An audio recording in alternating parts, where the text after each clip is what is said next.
ఓం శ్రీ మాత్రే నమః. అందరికీ నమస్కారం అండి. మనం ఇంట్లో దేవునికి పూజ చేసేటప్పుడు దేవునికి నైవేద్యం సమర్పిస్తాము. దేవునికి సమర్పించే నైవేద్యం విషయంలో ఖచ్చితంగా కొన్ని నియమాలను పాటించాలి. అయితే ఇంట్లో దీపారాధన చేసేటప్పుడు దేవునికి కొన్ని ప్రత్యేకమైన నైవేద్యాలను సమర్పిస్తే మీరు చేసే పూజలకు రెట్టింపు పుణ్యఫలితం లభిస్తుంది. అలాగే దేవుని ఆశీర్వాదం సంపూర్ణంగా కలుగుతుంది. మీ జీవితంలో ఉన్న కష్టాలన్నీ తొలగిపోయి అఖండ కుబేర రాజయోగం సిద్ధిస్తుంది. దేవునికి సమర్పించే ఒక్కో నైవేద్యానికి ఒక్కో పుణ్య ఫలితం లభిస్తుందట. కాబట్టి ఇంట్లో పూజ చేసేటప్పుడు దేవునికి ఏ నైవేద్యం సమర్పించాలి, ఏ నైవేద్యం సమర్పిస్తే ఎలాంటి ప్రయోజనాలు కలుగుతాయి అనే విషయాల గురించి ఈ వీడియోలో తెలుసుకుందాం. ముందుగా ఈ వీడియోకి ఒక లైక్ కొట్టి మన ఛానల్ని సబ్స్క్రైబ్ చేసుకోండి. లైక్ కొట్టడం మాత్రం అసలు మర్చిపోకండి. దేవునికి సమర్పించే నైవేద్యాన్ని రాగి ప్లేట్లోనే సమర్పించాలి లేదా ఒక తమలపాకు పైన నివేదించాలి. దేవుని నైవేద్యాన్ని ఎప్పుడు కూడా ప్లాస్టిక్ గిన్నెలో లేదా స్టీల్ గిన్నెలో పెట్టకూడదు. వేడిగా ఉన్న నైవేద్యాన్ని కూడా దేవునికి నివేదించకూడదు. అది మహాపాపంగా పరిగణించబడుతుంది. గోరువెచ్చటి పదార్థాలను మాత్రమే దేవుడికి నైవేద్యంగా సమర్పించాలి. అయితే ఒక్కోసారి దేవునికి పెట్టిన నైవేద్యానికి తరచూ చీమలు పడుతూ ఉంటాయి. దేవుని నైవేద్యానికి చీమలు పడితే మీకు అదృష్టం పట్టబోతుందని శుభ సంకేతం. ఆర్థిక కష్టాల నుండి బయటపడతారని అర్థం.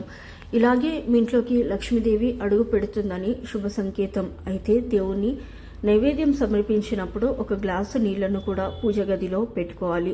ఒక విధంగా చెప్పాలంటే పూజ గదిలో తప్పకుండా తీర్థం ఉండాలి. తీర్థం లేని పూజ అసంపూర్ణమని వేద పండితులు చెప్తున్నారు. కాబట్టి ఇంట్లో దీపారాధన చేసేటప్పుడు దేవునికి నైవేద్యం సమర్పించి ఒక గ్లాసు నీళ్లను కూడా పూజ గదిలో పెట్టుకోండి. అయితే ఇంట్లో పూజ చేసేటప్పుడు దేవుని పూజలో ఒక చిన్న బెల్లం సమర్పిస్తే ముక్కోటి దేవతలు అందరూ సంతోషించి మీ ఇంటిపై కనకవర్షాన్ని కురిపిస్తారు. అలాగే దేవుని పూజలో పంచదారను నైవేద్యంగా సమర్పిస్తే మీ పిల్లలకు ఎటువంటి నరదృష్టి తగలకుండా కుటుంబం అంతా ఆరోగ్యంగా ఉంటారు. అలాగే పటిక బెల్లాన్ని నైవేద్యంగా సమర్పిస్తే మీ కుటుంబానికి సిరి సంపదలు చేకూరుతాయి. దేవునికి పూజలో నైవేద్యాన్ని నివేదించేటప్పుడు నైవేద్యం చుట్టూ నీళ్లను చిలకరించాలి. నైవేద్యం చుట్టూ కుడి చేత్తో నీళ్లు చిలకరించి అమృతమస్తు స్వాహ అని 2 చేతులతో దేవునికి నైవేద్యాన్ని సమర్పించాలి.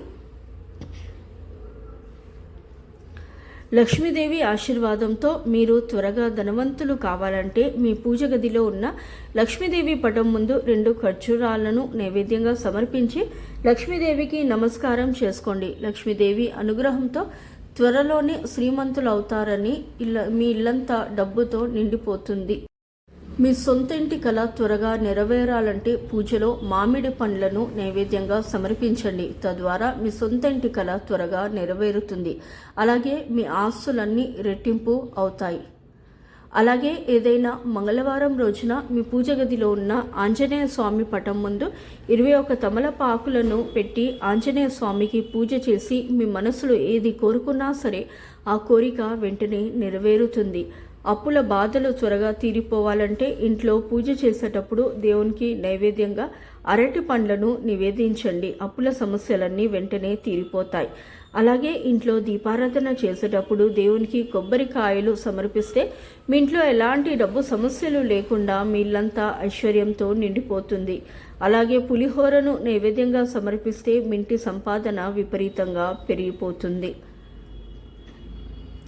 యాపిల్ పండ్లను నైవేద్యంగా సమర్పిస్తే మీ ఇంటికున్న దరిద్రం మొత్తం తొలగిపోయి మీ ఇంటి ధన ప్రవాహం విపరీతంగా పెరుగుతుంది. అలాగే కమలా పండ్లను నైవేద్యంగా సమర్పిస్తే పెండింగ్లో ఉన్న సమస్యలన్నీ సకాలంలో నెరవేరుతాయి. ప్రతి శుక్రవారం రోజున నల్ల చీమలకు పంచదారను వేస్తే డబ్బు పరంగా మీ ఇంటికి బాగా కలిసి వస్తుంది. లక్ష్మీదేవి అనుగ్రహం మీ ఇంటిపై ఉంటుంది. అలాగే సపోటా పండును నైవేద్యంగా సమర్పిస్తే పెళ్లి కాని వారికి త్వరగా వివాహం అవుతుంది. అలాగే నేరేడు పండ్లను నైవేద్యంగా సమర్పిస్తే ఏలినాటి శని దోషాలు వెంటనే తొలగిపోతాయి. నల్ల ద్రాక్ష పండును నైవేద్యంగా సమర్పిస్తే మీ ఇంటికి మంచి రోజులు ప్రారంభమవుతాయి. కుటుంబ సమస్యలన్నీ వెంటనే తీరిపోతాయి. అలాగే జామ పండును నైవేద్యంగా సమర్పిస్తే మంచి ఆరోగ్యం లభిస్తుంది. పూజలో దేవునికి పెట్టిన నైవేద్యాన్ని మీ కుటుంబం అంతా తప్పకుండా తినాలి. అప్పుడు మాత్రమే మీ కుటుంబానికి దేవుని ఆశీర్వాదం లభిస్తుంది.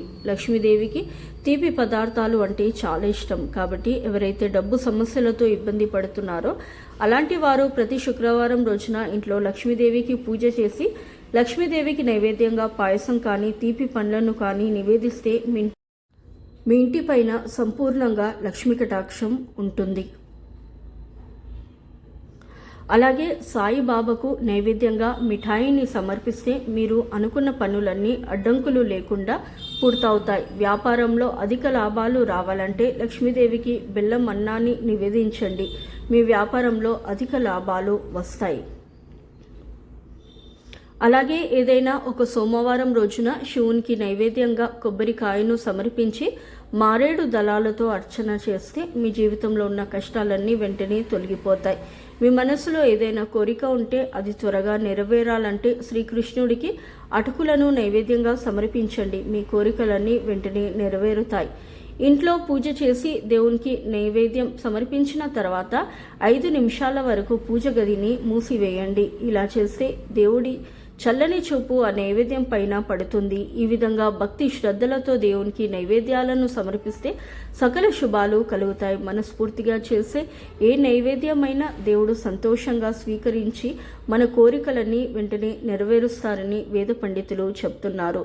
ఈ వీడియో కనుక మీకు నచ్చినట్లయితే ప్లీజ్ లైక్ చేసి మీ ఫ్రెండ్స్కి షేర్ చేయండి. అలాగే మా కొత్త వీడియోస్ మీకు వెంటనే చేరాలంటే మా ఛానల్ని సబ్స్క్రైబ్ చేసుకొని పక్కనే ఉన్నటువంటి బెల్ ఐకాన్ని ప్రెస్ చేయండి. ధన్యవాదములు.